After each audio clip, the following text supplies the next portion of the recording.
this session, we will look at the most important issue with regard to the human resource development, that is financing. You see, in every, I think, program, financing is the most important factor in supporting the program. So in this session, we'll be hearing from those specialists about the relation between education and financing, and in particular, how to finance the public education. We have three prominent scholars in this area for speakers, and also one very prominent discussant here. So let me first introduce the speakers and the discussants for this session. On my right, Mr. Harry Anthony Patrinos, he's from the World Bank. He's working at the lead education economist at the World Bank. He also previously worked as an economist at the Economic Council of Canada. He graduated from University of Sussex in United Kingdom, and he had published a couple of many prominent papers on labor issues. Dr. Patrinos will speak about the financing lifelong learning. And next to him, we have Professor Nicholas Barr. He is from London School of Economics. He is currently Professor of Public Economics at the London School of Economics, and he also previously worked in the World Bank and also in International Monetary Fund. He got a PhD from the University of California, Berkeley, and he worked, published a couple of papers, including in the Journal of Economic Literature and Economic Journal. Professor Nicholas Barr will talk about financing higher education, lessons from economic theory and international experience. Next to him is Mr. Miguel, or let me find Palacios. He is a finance PhD candidate at HAAS School of Business Administration, University of California, Berkeley. He is a co-founder and director of Lumley Incorporated, and he worked at the Baton Institute. What he will deliver is the human capital contracts first experience. At his far right, we have today's discussant, Professor Young Lee from Hanyang University. He is an associate professor of Department of Economics, College of Economics and Finance.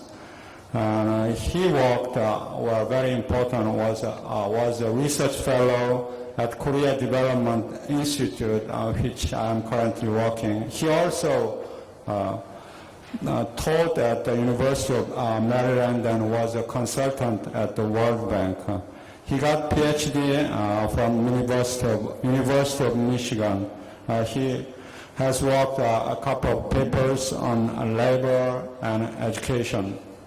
Having introduced today's speakers and discussants, I just want to mention a few things about the procedure. Each speaker will have 15 minutes for presentation.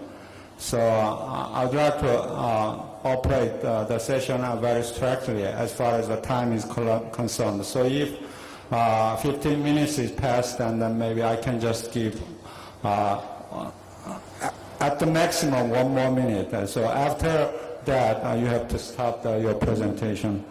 And after presentation of the three speakers, the discussant will have about 10 to 15 minutes for a discussion for all the presentation.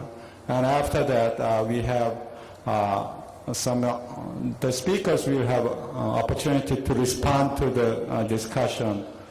Then I think we may have about 20 minutes left for the discussion, the question and answer session to the audience. So I would like to ask all the audience to vividly participate in question and answer session.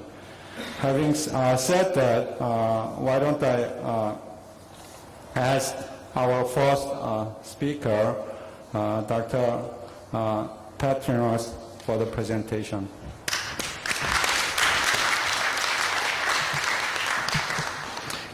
Thank you very much, and good morning.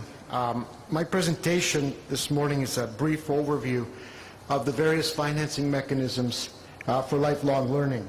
The presentation is based on a paper I'm writing that's updating a chapter in a book that was written about 4 or 5 years ago on lifelong learning. In this book, which was published around 2003, we had a chapter on various financing mechanisms for lifelong learning. After making the case that the knowledge economy puts a premium on learning, that it requires a multi-sector strategy, a need for a focus on equity, and a need to expand access to learning, we argued that many different kinds of financing mechanisms will be required. And in that book that was published a few years ago, we reviewed what was happening in various countries without a lot of evidence on whether it actually worked. The basic premise in knowledge economy, I'm sure people here understand this, a change in what is required in terms of learners, approaches in learning, things that people have been talking about the last couple of days at this forum, the need for just-in-time learning and a variety of learning modes. And finally, a change from the kind of terminal education system that most countries have now to a system of lifelong learning that requires people to have the opportunity to retrain and train and use their education more effectively. This is from the IELTS survey, International Adult Literacy Survey, that shows that even in advanced countries there's a sizable portion of the working population that is lacking the skills that are required to access so-called knowledge jobs. This indicator on processing information, this is the percentage of adults who test at a low information level. And although it's very high for developing countries like Chile, still there's a sizable portion of people that test in low levels even in advanced countries. At the same time, the returns to education, the wage benefits are high, continue to be high. In many countries, returns to schooling have actually increased in recent years, despite increases in the supply of educated labor. Returns are on average about 10% a year, higher in lower income countries. So given the need for lifelong learning, this requires more spending on education, and given the fact that public resources are limited, and the priority for public expenditure remains basic education in most countries, therefore there's a need for financing mechanisms that strike a balance between subsidies and market mechanisms. Benefits are both public and private, individual and to society, and access to capital is uneven.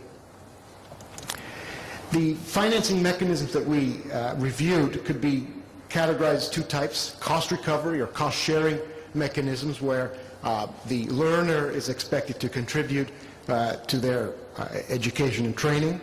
And most of these mechanisms, as you'll see, are based on using future income to finance education. And the other category would be subsidies, mechanisms that are designed to reduce the cost of education training to get individuals to study more and better. And finally, there's a theoretical combination of the loans and voucher mechanism, so a cost recovery mechanism with a subsidy that some people have called entitlements. There are many examples that we summarized in our report a few years ago of the different kinds of finance mechanisms. You'll hear specific things about some of them from the other speakers on the panel. some of these programs, we know they exist. We don't know very much about whether they work or how they work. So we have examples, of course, of traditional loans, human capital contracts, income contingent loans, and vouchers. When in this presentation, I will talk about vouchers not just for higher education or lifelong learning, but also at the basic education level, given that what determines success in later life are early training and education experiences. Also, learning accounts designed specifically for lifelong learning got a lot of attention a few years ago. We hear less about them today. Tax credits and some variants on the theoretical model of entitlements. Just a very brief overview of what some of these terms are in terms of cost recovery or cost sharing. The traditional loan, or as it's known, the mortgage type loan, where individuals borrow to enroll into an education course, university courses, for example, and then pay back a fixed amount over a certain period of time. This kind of investment has been seen as risky for the individual, with equity concerns, since some people may not want to take on the debt burden. More interesting examples are human capital contracts, which Miguel Palacios will speak about, so I'll gloss over this one because we'll get a much fuller treatment on the human capital contracts. The graduate tax has been proposed several times. It's one example where we have absolutely no implementation experience, but still people are writing about it, so we will review this. Another interesting mechanism that Professor Barr will talk about are the income contingent loans, which require payment based on the amount that people earn and reduces some of the risk. So I'll gloss over income contingent loans as well, given that Professor Barr will give it a full treatment. On the subsidy side, vouchers are used for all levels of schooling. There's evidence of programs that use vouchers from preschool to basic education to post-compulsory education on to university. Basically, vouchers reduce the cost of education, allowing students to pay less or not at all for their education, and mostly vouchers are fixed by government programs. Learning accounts, or individual learning accounts, they were sometimes known in the UK, were specifically designed several years ago to promote investment in lifelong learning programs or retraining programs. The idea is to encourage individuals to save for their education and training, and providing vouchers to individuals to pursue these training activities. The subsidy was at the individual level, and there was private sector participation in terms of the training providers. And in the few examples that exist, the amount that people got varied considerably and depended also on the kind of training program that was pursued. Tax credits used in some countries to promote spending by households on education and training. The benefit here is that people would pay less in terms of taxes as long as they spent on education and training. Gives the individuals the opportunity to take responsibility for their education and training, promotes private sector participation as providers, but may be less equitable, since only people that pay taxes would benefit, and may not be sustainable programs. The entitlement model, more of a theoretical model, but with some variants that could be argued are a combination of a loan voucher program.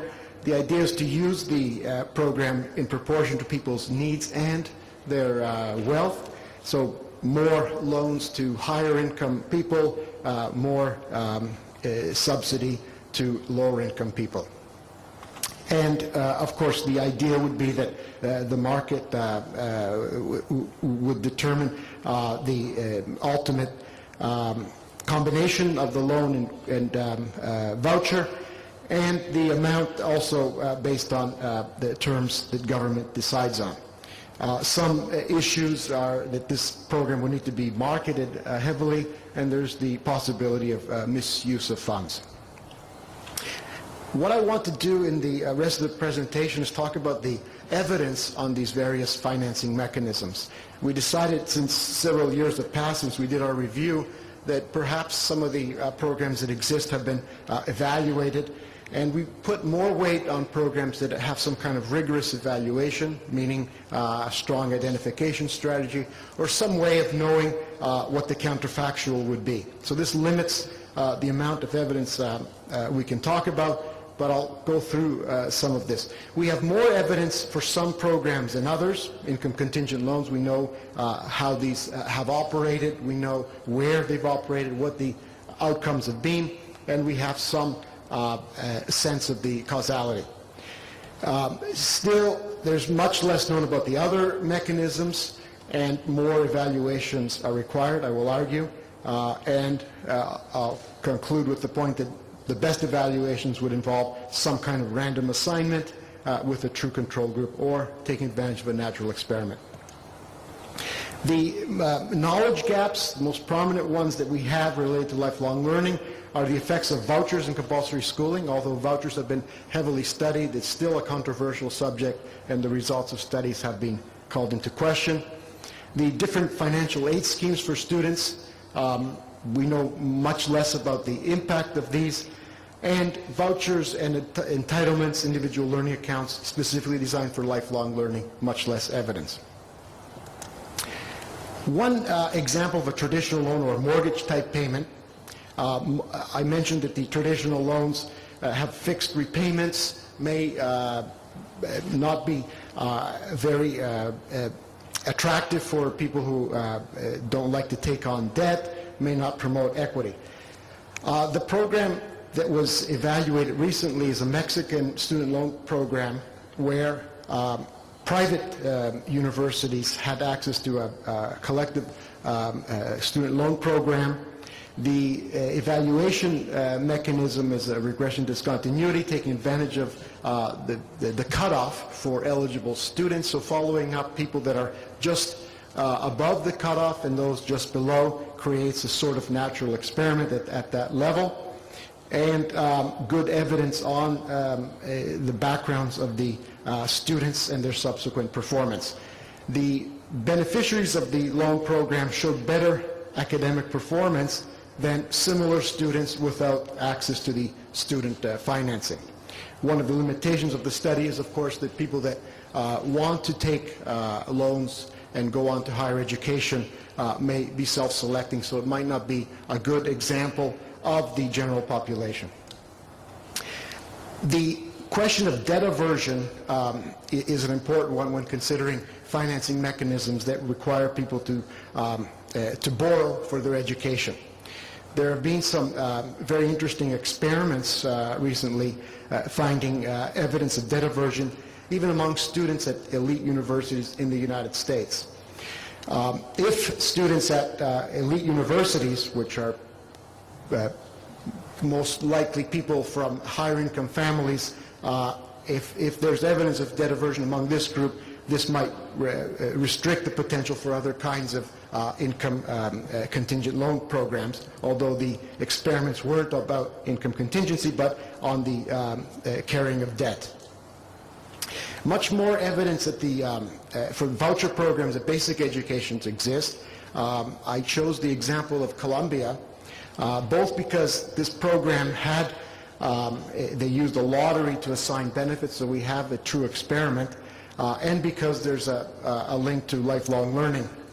In the first two studies of the program, the beneficiaries, those who received vouchers, did much better in every indicator that one would want to see at the basic education level. And this is secondary schooling. People with vouchers received more schooling. They repeated grades less. They improved their academic achievement as measured through test scores.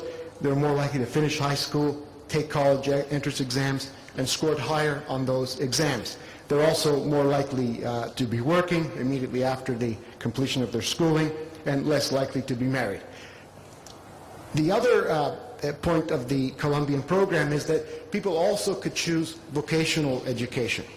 One of the arguments against vouchers is that the critics argue that the benefits of vouchers are the peer effects. So people are able to get into school with better peer effects, and the superior results are merely the result of the peer effects. In the case of the Colombian voucher program, recipients also could choose vocational schools. So they were actually choosing schools with a worse peer group than those who chose academic schooling. So this allows us to test, absent the effects of peers or more desirable peers, the impact of the voucher. Because if the effect of vouchers is merely from peer effects, then vouchers would not benefit society as a whole. You would merely be segregating the school system. The study looked at applicants who chose vocational schools, and the comparison group were those who didn't get the voucher and went on to academic secondary schools. So the losers of the lottery actually went to schools with better peers. The winners of the lottery went to school with less desirable peers. But the findings are that the voucher winners, the vocational school students, had better educational outcomes, more likely to graduate, and had higher reading test scores. So this study, this important study, casts doubt on the argument that vouchers are merely operating through peer effects. Another kind of subsidy program that's been studied extensively is the conditional cash transfer program. The best known is Mexico's Oportunidades program, or as it was known at first, Progresa. This program gives poor families cash to send their children to school. There's also health and nutrition programs. I'll focus on the education outcomes. The transfer of cash is conditional on school attendance, and the beneficiaries need to continue in their schooling successfully. The amount of the transfer increases with level of education, with a higher amount for girls. The program was rigorously evaluated. It was phased in with the random allocation of beneficiaries, so we have a true experiment for a very large proportion of the Mexican population. This program now covers 25 million people. The results for education, there was a significant increase in secondary enrollment, especially in rural areas, and an increase in post-secondary school enrollment, also particularly in rural areas, and a decrease in dropout rates. These conditional cash transfer programs have now been replicated in 27 countries, including the United States. In New York, a similar program exists to improve education outcomes. Other programs that have been evaluated include financial incentives that reward either students who perform better, so the incentive is to perform better on tests, and these programs in low-income countries like Kenya have shown significant benefits, not only to the beneficiaries, but also a spillover effect to others in the classroom, probably due to better performance and attendance by teachers. In secondary schools in Israel, programs, financial incentives have been used that give a fixed amount for students to graduate, and positive effects, again, found in these programs, which were also rigorously evaluated. Financial incentives have also been given to teachers based on their pupils' achievement, and individual effects seem to be better than the group effects. I'm running out of time, but most of the rest of the presentation is on the student loan programs, which Professor Barr will talk about, and human capital contracts that Miguel Palacios will talk about. So I'll skip ahead.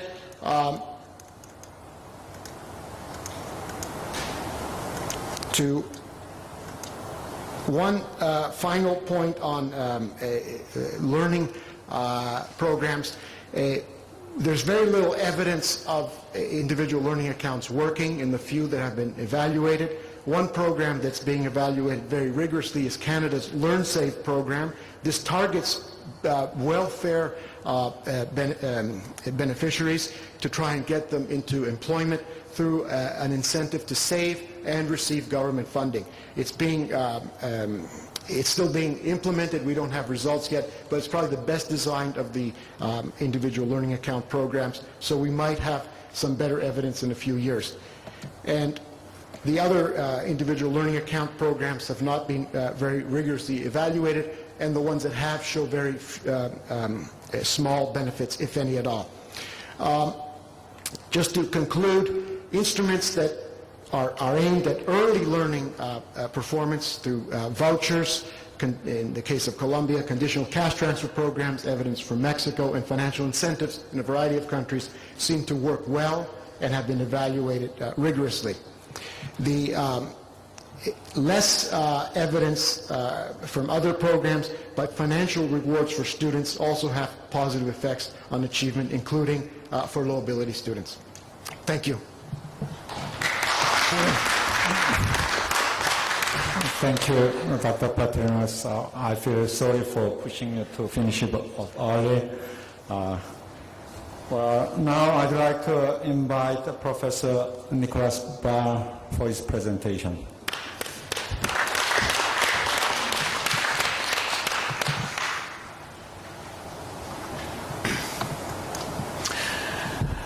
Thank you, Chairman. Good morning, everybody. It's a huge pleasure to be here. What I'd like to do in limited time is to talk about how you pay for higher education. I'm going to be talking about higher education, universities, but most of what I'm going to say is going to be equally applicable to all forms of tertiary education, including vocational education. I won't have time to go through everything, but there's a paper which covers the whole thing for those of you who want to see some of the details. Okay, the backdrop.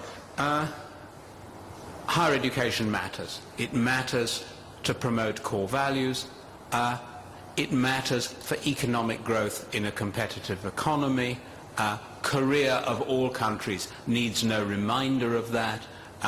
I gather that participation in tertiary education in Korea is 82%, much higher than in my own country, the United Kingdom. Clearly this is a lesson that Korea has learned and we've heard a great deal about over the past 2 days. Now, how do you pay for tertiary education? Well, economic theory offers some quite powerful lessons.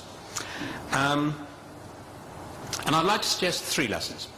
The first lesson is that the days of central planning of higher education have gone. Central planning was possible when you had small systems of higher education with relatively little diversity. Today, with large numbers of higher education institutions, larger numbers of students, and hugely greater diversity of subject matter, central planning is no longer possible. What's more, it's not desirable. I mean, you ask, when does it make sense for consumers to be allowed to choose? And what economic theory says is, where you have well-informed consumers, consumers choose better than central planners. Now, my view is, students in tertiary education are reasonably well-informed. The model of the well-informed consumer holds.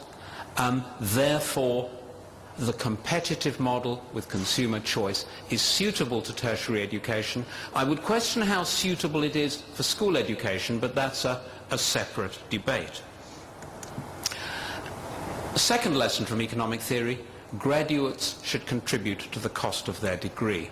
Note that I say graduates should contribute, not students should contribute.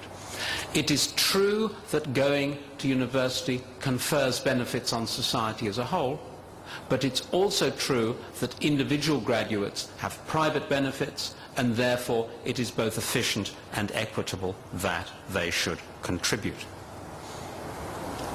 The third lesson from economic theory is the main core of what I want to talk about, and that is how you design student loans.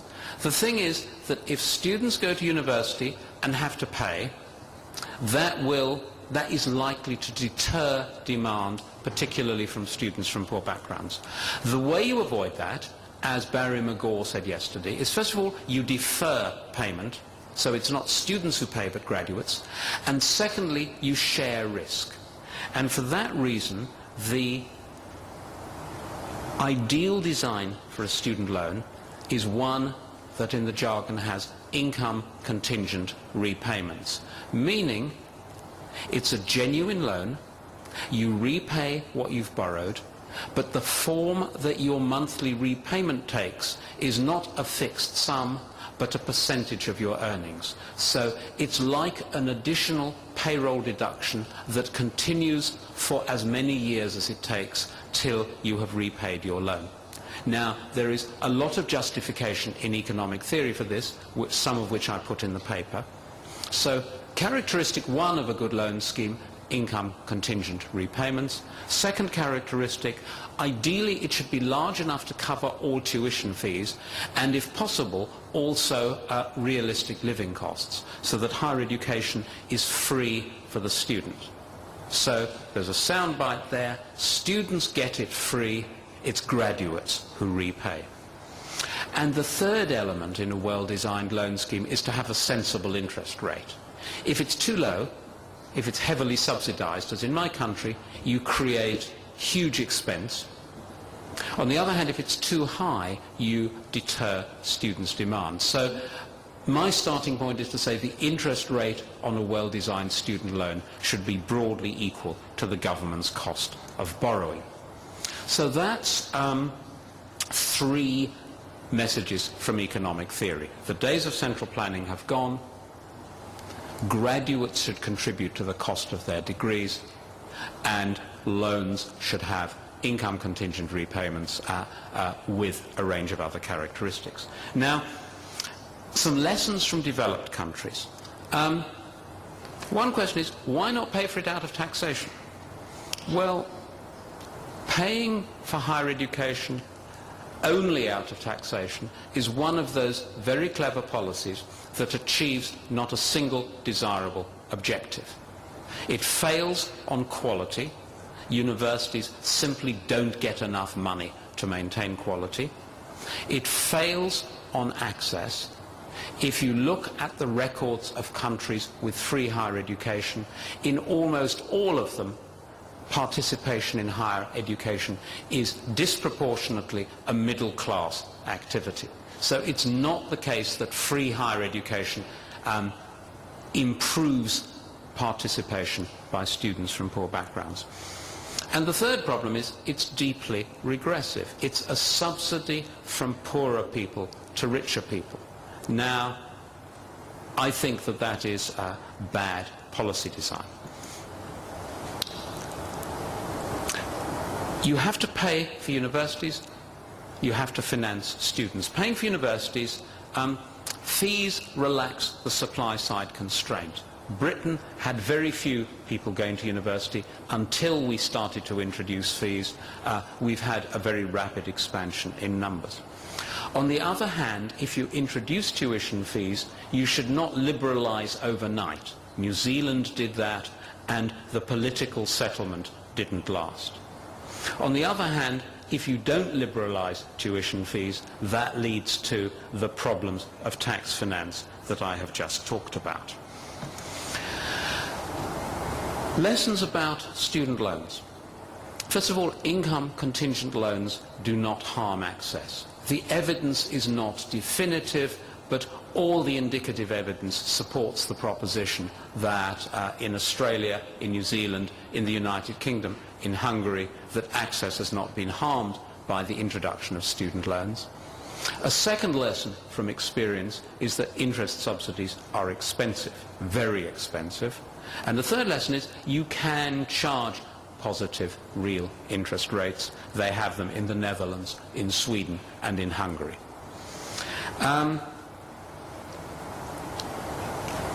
A lesson that I will come back to in a minute, very important, implementation matters. Let me pass that by. I will come on to that. So what this suggests is a general strategy for financing tertiary education in developed countries. And it's a strategy with three elements. The first element is the way you finance universities is through deferred variable fees. Tuition fees They're variable, in other words, different universities can charge different fees. They are deferred. It is not the student who pays the fee, but the graduate through the student loan. The second element in the strategy is supporting students through a good loan scheme so that higher education is free to the student. And the third element, very important, though I won't have time to talk about it today, is active measures to promote access. If you want, no country can afford to waste talent, so it's important that bright young people from poor backgrounds can get to the best universities. To do that requires a lot of effort earlier in the system, a huge amount of evidence that early child development is important. So there's a general strategy.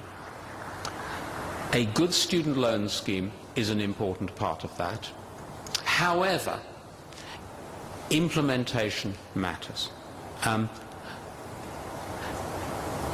It doesn't take a lot of skill to give money to students. What is much more difficult is to get the money back through students' repayments. Now, I think it's probably a good thing that an academic like me talks about implementation. You would expect me to say theoretical policy design is important, but one of the biggest and most important lessons I learned during my very happy times at the World Bank was that designing stuff, policy design, the sort of thing that academics like me do, is the easy bit. The hard bit is making things work in practice on the ground. Now, fiscal pressures make loans attractive to ministries of finance, but loans are difficult to implement. So the international landscape is littered with failed student repayments. Now, what you need are three sets of skills: strategic policy design, which are my skills, political skills, practical political skills, and administrative and technical implementation. So let me talk a bit about the technical prerequisites for a loan scheme. If you come to me from whichever country you are, when people do say, can we have a loan scheme, I always say, can you do the following things? You need a reliable method of identifying individuals, the capacity to maintain records of how much someone has borrowed and interest charges and the value of each person's repayments. You need the capacity to collect repayments and the capacity to track the income of each borrower for income contingent loans or for deferment of conventional loan repayments. So those are technical prerequisites at the national level.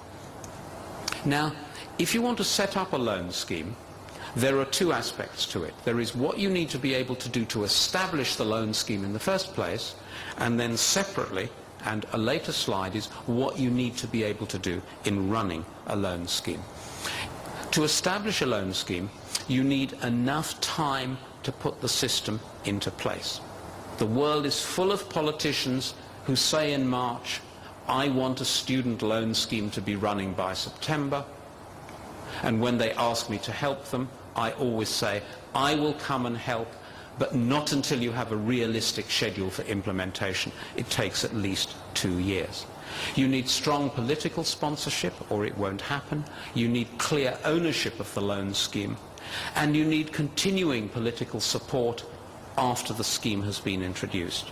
And you need enough people with the necessary skills to get the legislation right, to put the IT development into place, and to manage projects effectively. Now, there are common problems. Policymakers may change the scheme at a late stage in ways that make it hard to administer. Politicians may set a timetable that is far too short, or may adjust the policy for political reasons in ways that ruin the policy intention. So you've got a series of common problems at the stage of establishing a loan scheme. Separately, though, you need to be able to run the thing. So there's a long list of things that need to happen. When the student first takes out a loan, you need to be able to establish his or her identity reliably, provide her with information about the loan to which she's entitled, establish the size of the loan to which the student is entitled, which may require information about what degree she's studying, at what university, and maybe also her family's income. And it's then necessary to make sure that the student actually turns up at the university, because you don't want to pay out a loan until the student has actually enrolled. So you need to do that before the student even starts their degree. While the student is at university, you need to be able to establish that the student continues her studies and to keep track of the dates and the amounts of further borrowing.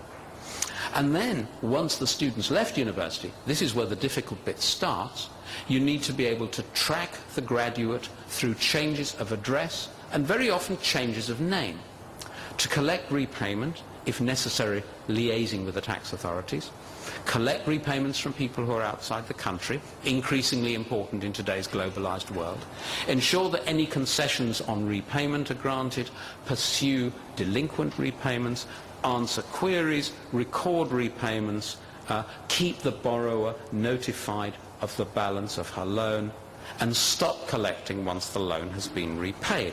So merely to list all those things indicates the size of the task. What can go wrong? A lot of things can go wrong.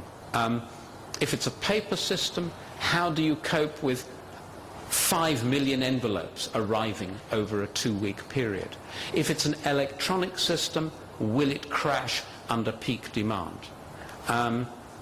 What do you do about students who spell their own names wrongly?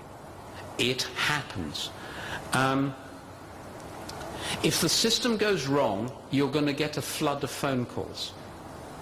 If you've got an IT collapse and you don't have a good system of phone backup, the IT collapse will be followed by a telephone collapse and a scandal. So these are all very real problems. Now, a final point on implementation, there's a myth.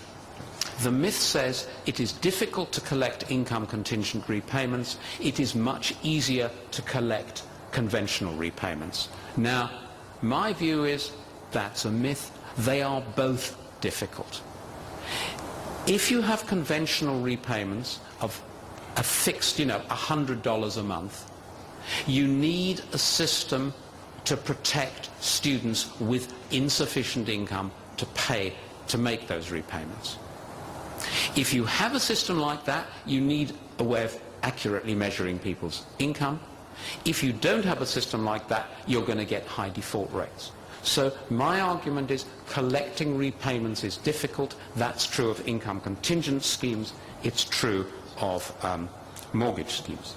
So let me now skip to my last slide, which talks about the resulting system. The only point that I want to make is that when I talk about competitive markets for higher education, I'm not talking about a free market, I'm talking about a regulated market. In any well-designed and well-run system of higher education, there's going to be an important role for government to continue with some taxpayer subsidies, to regulate the system, not least to ensure that there is effective quality assurance, to ensure or facilitate a good loan scheme, to adopt policies to promote access. Now, an array of instruments, array of problems. I don't want you to think that I'm discouraging the design of loan. My bottom line is student loans are very important, but unless you are aware of what you need to be able to implement them, they're not going to work, and then bad implementation discredits a good policy. So good luck in your deliberations. Thank you very much.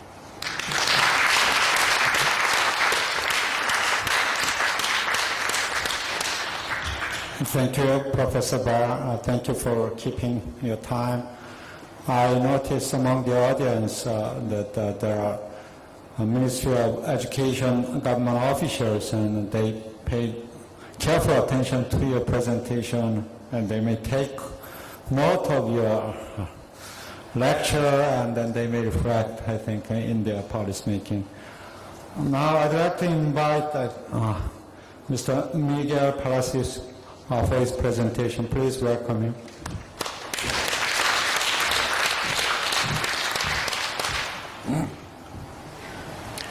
Well, let me start by thanking the organizers of this conference. I'm very happy to be here. I'm honored to be presenting in front of you today the topic of human capital contracts. So any discussion on financing anything has to do with two different aspects. One of them is moving resources over time.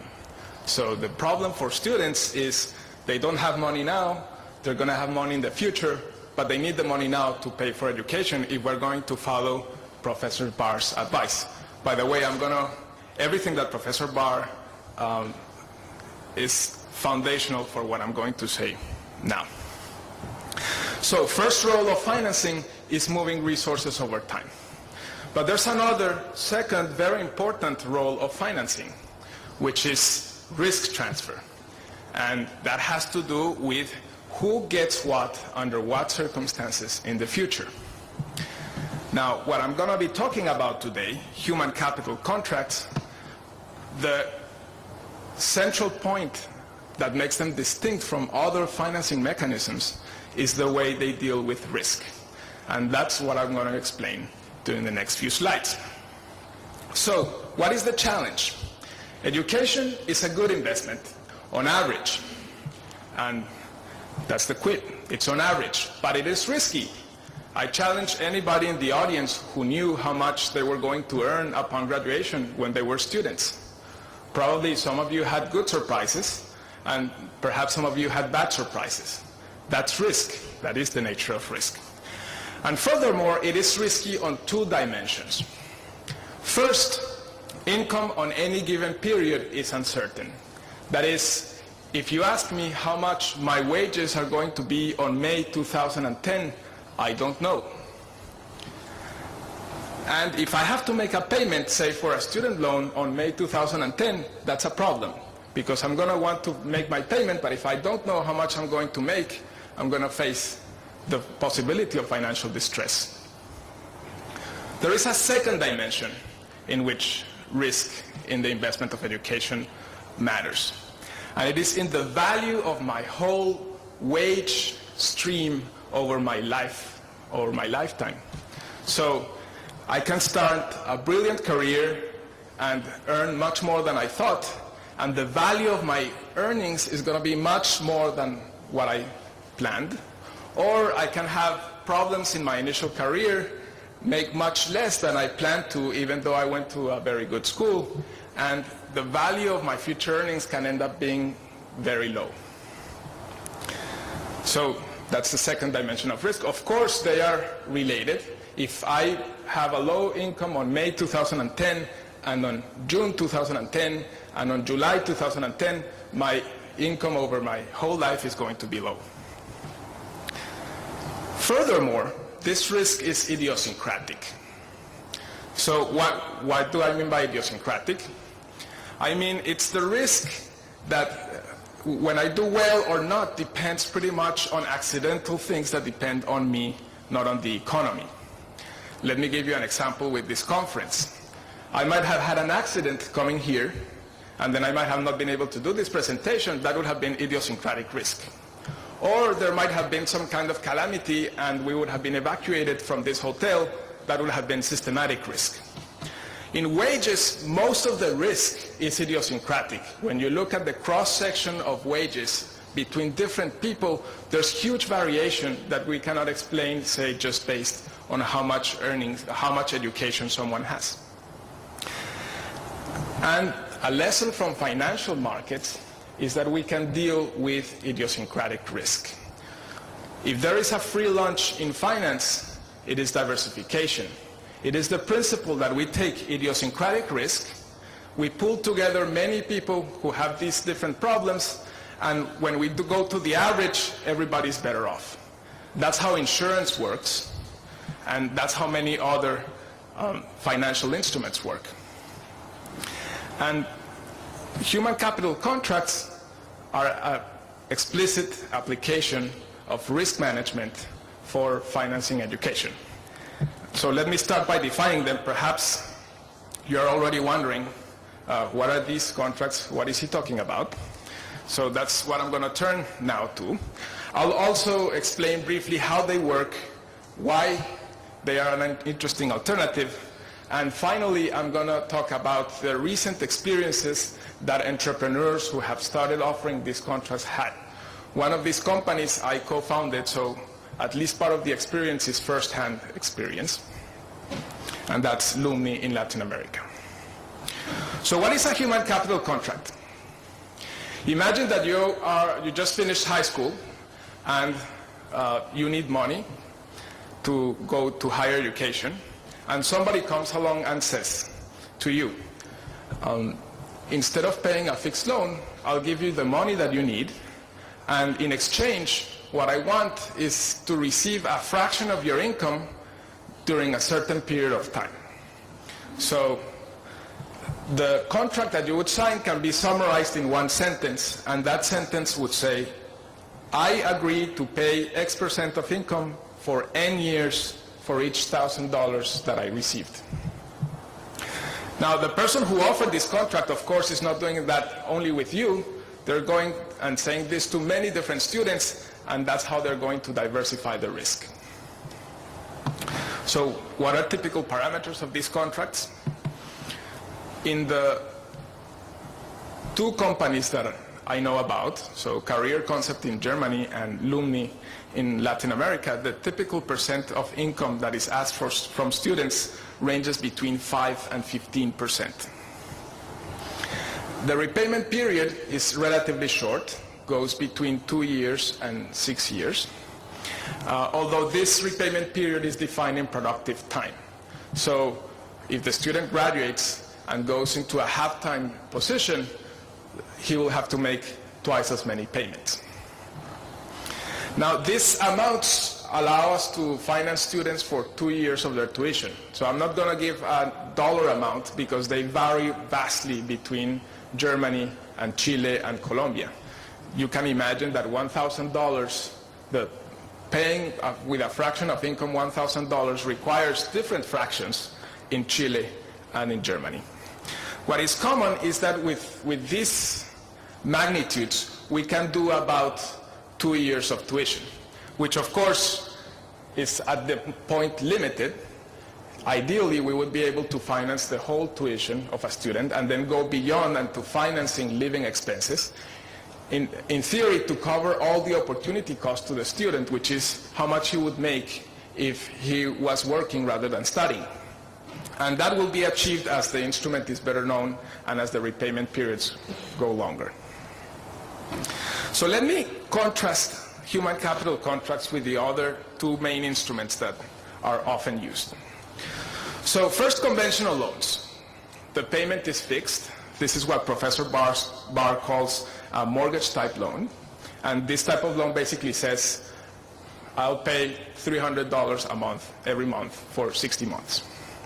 And whereas loans succeed in bringing resources over time, in giving the resources that students need now, their risk transfer is minimal. And that is the problem with them. Of course, there is some risk transfer because some students are going to default. And to the extent that somebody defaults, there was a transfer of risk. Somebody had to take that loss. But they are not designed to transfer risk. They are designed to move resources. Now let's contrast that with human capital contracts. So again, the payment is a fraction of income until the repayment period ends. And notice that this will result in two types of risk transfer. First of all, period by period. That is, on May 2010, I'll have to make only a payment that is proportional to how much I make on May 2010. Therefore, on May 2010, I will not face the risk of financial distress because I cannot make my payment. It's what is often called liquidity risk. That is, even though I have a valuable project, I don't have the money to pay for it right now. I address it with a human capital contract. Furthermore, if my income is low over the whole repayment period, the amount paid is going to be less than what I received. On the other hand, if I was very successful, I paid a lot of money every month, the amount that I paid is going to be very large. To that extent, the human capital contract is acting as a hedge over the value of income during the repayment period. So two dimensions of risk transfer period by period and a hedge on the return of investment of investing in education. Now I want to contrast this with our close cousins, the income contingent loans, which Professor Barr addressed shortly, which are used in Australia, New Zealand, the UK, and other places. Notice the difference in the payment. It is a percentage of income until the loan is repaid. So this instrument achieves the risk transfer on the period by period time frame. That is, if I don't have a good wage on May 2010, I'll still be able to pay my obligation. However, an income contingent loan does not transfer risk on the repayment period value of wages. Because if I have low income, what's going to happen with an income contingent loan is that I'll pay longer. And if I have high income, with an income contingent loan, I'll pay much faster. Now, economic theory would say that if it's good to transfer risk, every possible dimension in which we transfer it is good. And that's why I'm arguing here in favor of human capital contracts. Of course, transferring some of the risk as income contingent loans is better than not transferring none at all, as it happens with traditional loans. Let me show in a graph the same idea. So imagine that we're here seeing the income that a student has on any given period. And so in the x-axis, we have how much wages are. So near the origin is the area of low income. Far away from the origin is the area of high income. And on the vertical axis, we have how much payments have to be. So this is how they look with a loan. That is, the payment is the same no matter what your income is. And of course, what's the problem? Well, if I have low income and I have to make that payment, I'm going to have problems. On the other hand, if I do very well and have to make the same payment, I don't care. And here's the value proposition of the human capital contract. The human capital contract is going to change the area in which income is low and ask low payments in that area in exchange of high payments in the area in which income is high. As long as we care more about low income than high income, that is, as long as I care more about $1 when I'm starving, which I think is true for most of us, than $1 when we're doing really well, the alternative of having to pay a fraction of income is going to be much more attractive for a student than paying a fixed amount. Notice that this is analogous to other instruments that we see in financial markets, so in particular equity. When an entrepreneur starts a venture, the entrepreneur faces the same problem. She needs capital, but she doesn't want to take the risk that the venture fails. What's the financial market solution for that? Is to get funding through equity funding. That is, investors come in and say, okay, we'll take a fraction of the value of that investment. If things go really well, our return will be very high. If things go bad, we'll lose. The entrepreneur likes that because the entrepreneur doesn't want to face the possibility of having to pay back something fixed in case of failure. This would be moving from financial markets used to finance physical ventures to financial markets used to finance knowledge, skills, the claims on future labor. So with that, I finish, say, the theoretical explanation of what human capital contracts are about. And now let me talk for a second on, I've been told that I have 1 minute, so I'll focus on Lumni. So this idea has been going around for 50 years, and it's always seen favorably from a theoretical point of view, and just, if I tell you this story right now, you probably agree with me. However, people wondered why it had not been implemented. And I wondered the same thing. There were many dubious answers. I don't disqualify them. There's no assurance that these ventures will succeed. But in the last 7 years, we've seen some of them launch into the market, even in places where higher education is free, like in Germany, and offer these contracts. So in Lumni, we have financed about 100 students, of which 30 are paying back, and we already have angel investing. Career Concept in Germany has already even venture capital funding. They have funded 2,500 students, and they already have money for 2,000 more. So what I just talked about is not in the realm of theory. It has been implemented.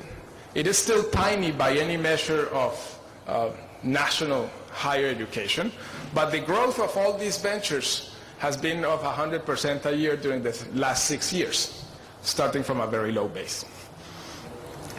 So let me conclude. These are the points to remember of this presentation. With a human capital contract, students pay a percentage of income during a fixed amount of time. A student can pay much more or much less than the amount financed. They pay much less when things go bad. They pay much more when things go well. That's the value proposition. It's better to do that than paying the same no matter what. This means that it's less risky for a student than traditional loans. And the value is created through diversification, given that the risk of students is idiosyncratic. And therefore, this is a welfare-enhancing mechanism. And with that, I finish. Thank you for your attention. And goodbye.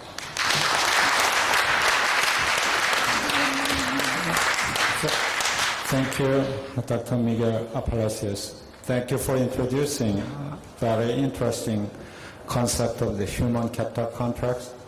Now is the time for the discussion. We have designated discussant, Dr. Young Lee. You have 10 to 15 minutes for discussion. Thank you, Chairperson.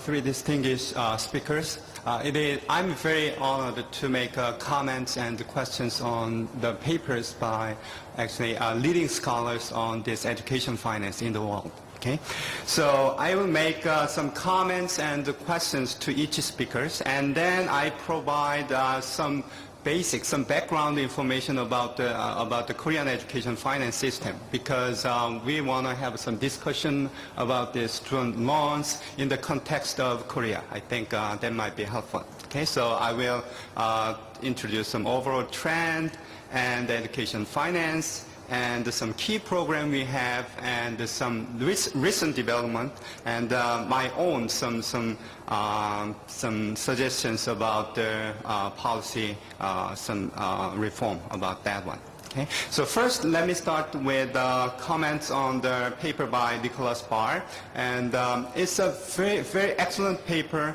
Provide all the detailed some manuals how can we manage this income contingent loan, and I think public official of Korea, I think, really appreciate what he prepared. Okay, and one thing that is not so emphasized during his presentation is about this tertiary education market, and he mentioned that is regulated competition, and somehow I think government do some role about some controlling the quality of tertiary education, and actually, I think the reason why I bring up this point is currently we have some discussions about how the higher education, the quality of that one can be assured, and what is the role of the government in doing that.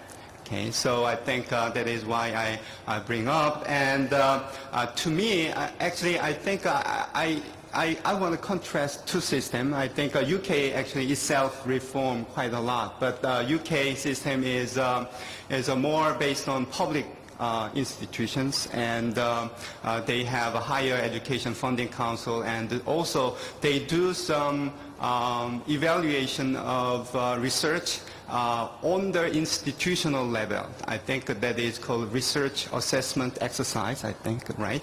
And on the other hand, the US have a system that is very market-based, and many private, very excellent universities, and they are not, I think, part of this kind of quality control by the government, I think. Okay, so, and So what is the, say, pros and cons of this quality assurance system by the government? And in that context, Korea is also quite similar to what U.S. have, and very, very large private universities. And I myself teaching at a private university. And so what would be say Nicholas Barr's, Professor Barr's suggestions about the quality assurance system with this large-scale private university, okay? And about just one small comment about the implementation of loan scheme. And Korea is a quite interesting case, I believe, and we have very strong IT, information technology. And we introduced large-scale student loan program in year 2005, and we use internet quite a lot, and all the applications and all the result is on the web, and that is not a little bit not as many different some website. We have one portal where we can apply and we can check how my application is processed and so on. So all the some problems he mentioned is not ours. Okay, right? So I think okay. The second paper I want to make a comment is Miguel Palacios paper by Human Capital Contract. I think this is new innovations about this human some capital investment, and I think but the problem, I think, is how severe is the adverse selection problem and the moral hazard problem in operating this human capital contract. And of course, someone who have a bad prospect of earning, I think, tended to apply for this program. And once we get that program, I might do not do myself to earn my income, because I know that, say, X%, 10% of my income go to this, my rich uncle, okay?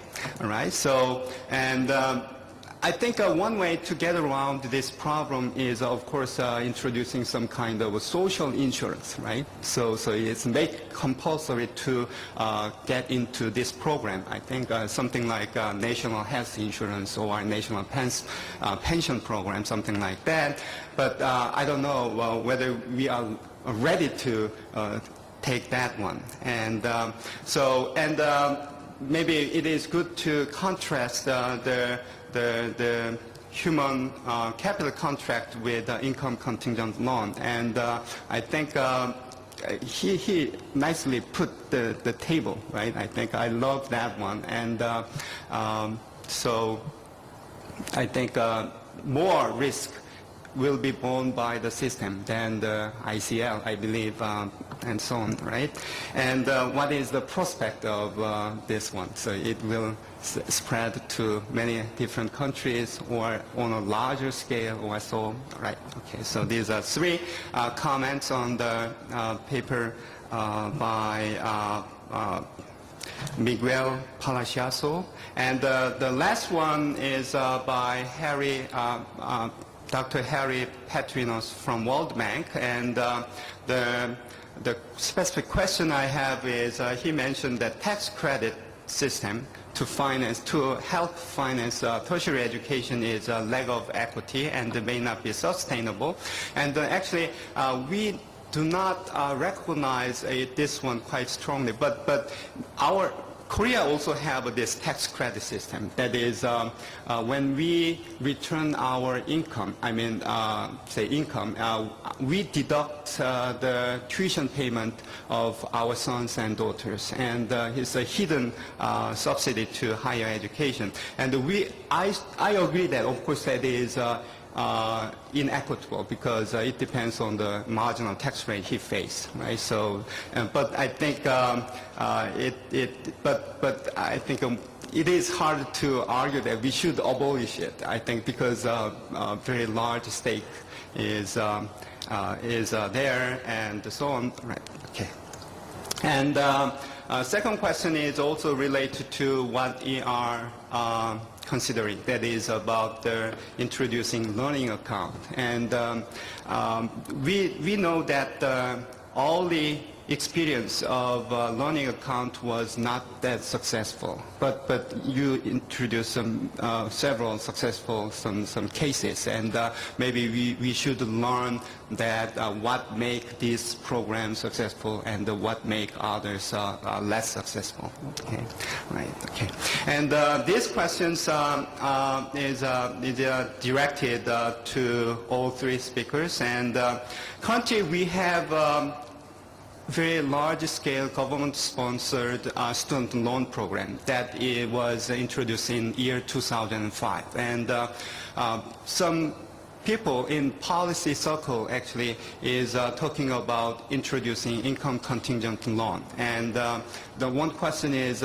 whether we can combine these two things. I think it is possible. I mean, the government-sponsored loan program we are running is focus on when loan is provided, how we select a student, and so on. And ICL, to me, is more on how this loan is repaid. So combine these two things together, I think it is feasible. I think, and okay, so, and Harry mentioned that this ICL is introduced in countries with many public universities, not some country with many private universities. So my question is, anything to be careful about introducing ICL when private institutions are dominant? Okay, all right. So. Because we don't know whether we can just do the same thing or not. So, and so I think basically we want to get your advice, insightful advice about how Korea proceed about this ICL learning account, and also we also talk about formula funding, but okay. So to facilitate this kind of discussion, let me just briefly introduce what happening in tertiary education in Korea, and I will be very brief. Okay, all right.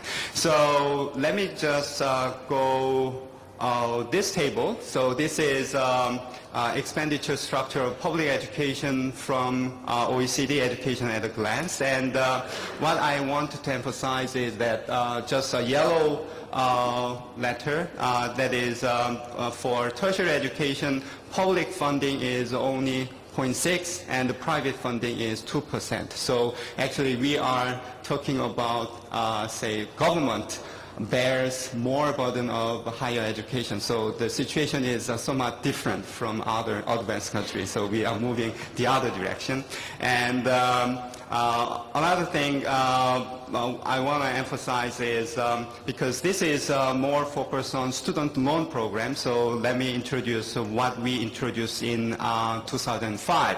We used to have, say, student loan program, which is just interest subsidy. So everything, all the risks were borne by financial institutions. They lend the money at, say, 8%, 8.5%, and half of that will be paid by the government. That was the previous system we had before 2005. And then in 2005, we introduced a program which run like this. So financial institution make a loan, then they put together all the student loan, and then they securitize it. And when they securitize it, government sponsor it, so that the interest rate can be lower. So that is basically what we have. And here is a web address. You can just check. That is a portal. And one interesting thing I want to mention is that we track the income of a student by looking at the amount of national health insurance payment. We divide all these students according to this, and then we can find that how poor, how rich his family is, her family is. Okay, right. And we also introduce some interest subsidy, combine that one into this system. Okay, all right. So let me just stop here. Okay, thank you. Thank you, Professor Yang. Well, actually, Professor Lee has raised so many profound questions. Maybe we may need the whole day to discuss. Prepared to raise questions after they speak. I will follow the order of Professor Lee, so I will first give the opportunity to Professor Barr and next Mr. Palacios and Dr.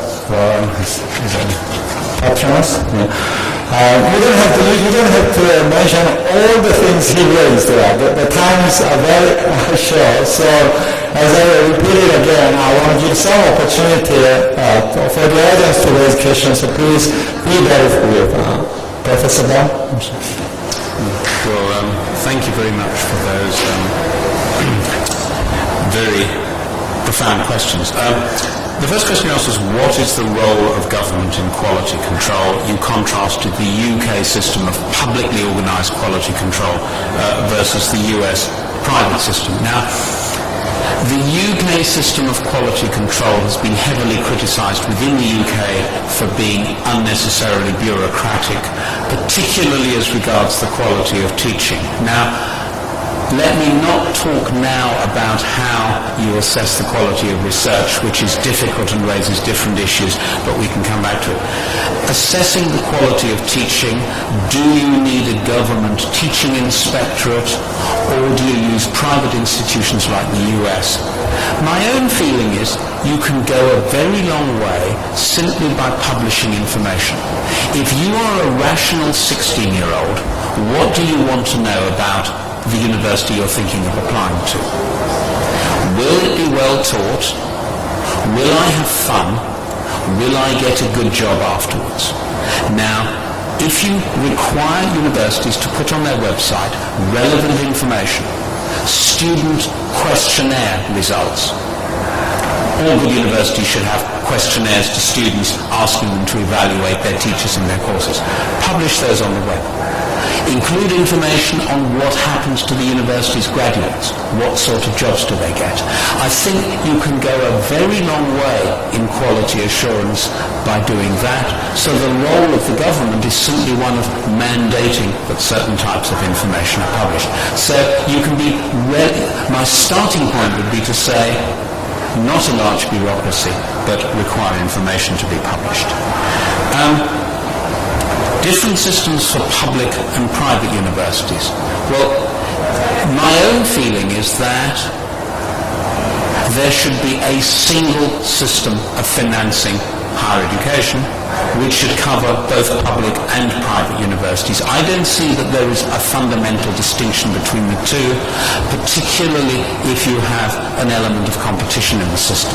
So I think that it should be the same financial regime, it should be the same quality assurance regime, so I would say the same system for both. I'm not surprised that Korea has a single internet portal which handles all applications. You are ahead of my own country in that respect.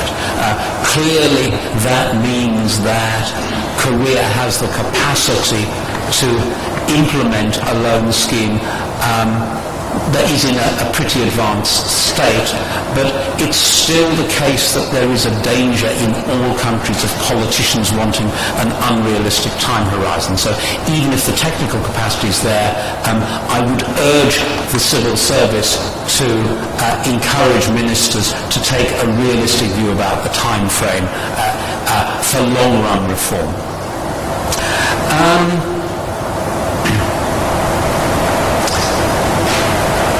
Other things.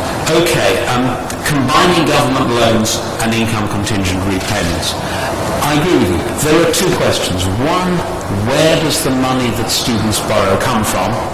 Is it private sources or public sources? That's one question. A second question is, how are repayments organized? Are they income contingent or are they fixed in some way? Those are separate questions. That leads on to your next question. Can you have private loans with income contingent repayments? And the answer is yes, you can, but it requires very careful design. Here's the problem. If you have private lenders, they want to make a secure return. The way to do that in a purely private system is you charge a risk premium on the interest rate. But unsecured individual loans are very expensive. So governments may want to step in and give a guarantee to the private lender. But here's the problem. If the student borrows from the private sector and the government gives a large guarantee to the private lender, under international rules set out by the International Monetary Fund, it counts as public borrowing. It doesn't in the United States, because the United States can ignore the rules. But most other countries have to comply with the rules. And private loan plus government guarantee can easily lead to the loan being classified as public. It's what's called the classification problem. Now, it can be done. We designed a system for the Hungarian government that was genuinely private financed, but did have income contingent repayments. It can be done, but it needs careful design. It needs the sorts of skills that countries should have in that part of their Office for National Statistics that deals with the IMF on the classification between public and private. You talked about career, thinking about income contingent loans and learning accounts and formula funding. Those are all good elements in a strategic system. I think to some extent they can be separated and separable, and I won't comment about the learning accounts and formula funding, but I would say a good loan scheme is a loan scheme is unimportant for its own sake, but it's an important instrument because it unlocks the option of a whole range of other policies. So in many ways I think that's the starting point. And I think I will leave it there for this one. Thank you, Professor Barr. I think Dr. Palacios, you can choose the answer which you think the most important. So Professor Lee asked three very incisive questions. He asked the right questions. The problem of adverse selection and moral hazard. So this problem is not new. Insurance companies have been dealing with it for 200 years or more. They figured out ways to deal with it, of course not perfectly. And what this shows is that you can have an industry that deals with these problems and still grow and succeed. I believe that in the particular case of human capital contracts, the problem is less severe than insurance. And this is the idea. The idea of adverse selection is I know how much I'm going to make when I graduate. But some introspection reveals that I had no idea how much I was going to earn when I graduated. And perhaps some of you in the audience feel the same way.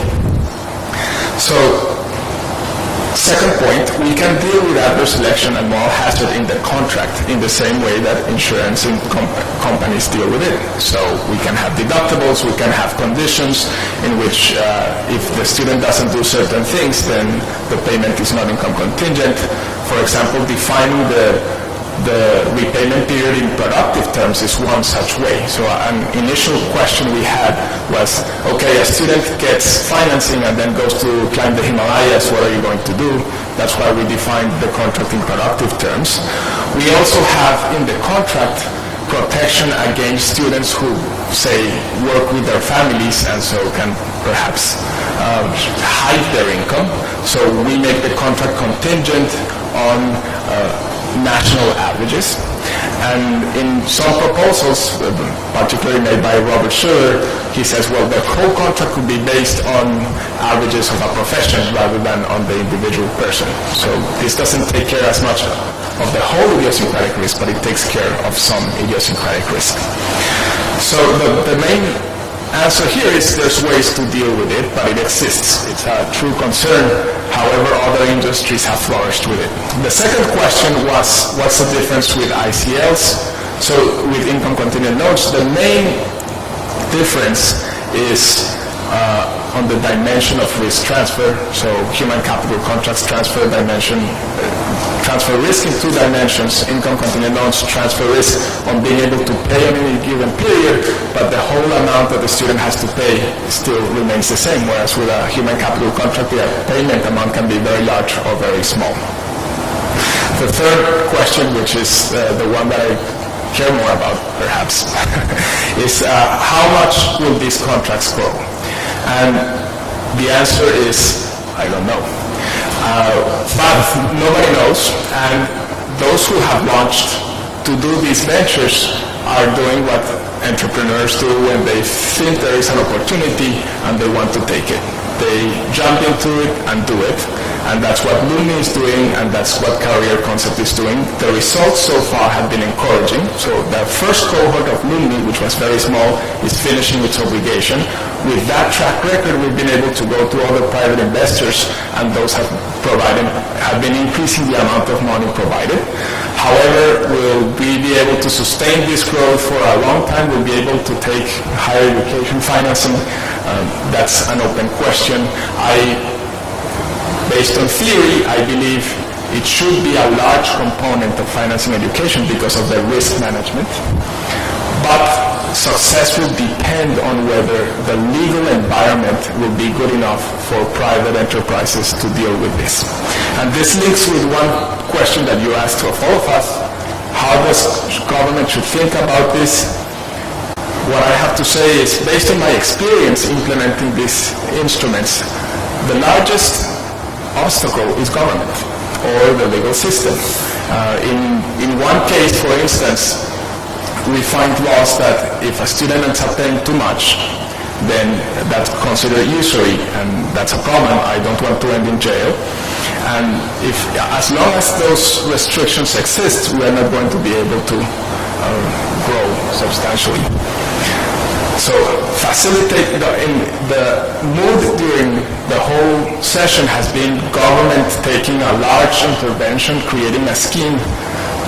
I also believe that there's a large opportunity for development from the bottom up, so small private financiers working on better ways to finance students. In the United States, such a method is growing very fast, and it can grow dramatically in the next few years given the revolutions in finance that we have seen in the last 20 years.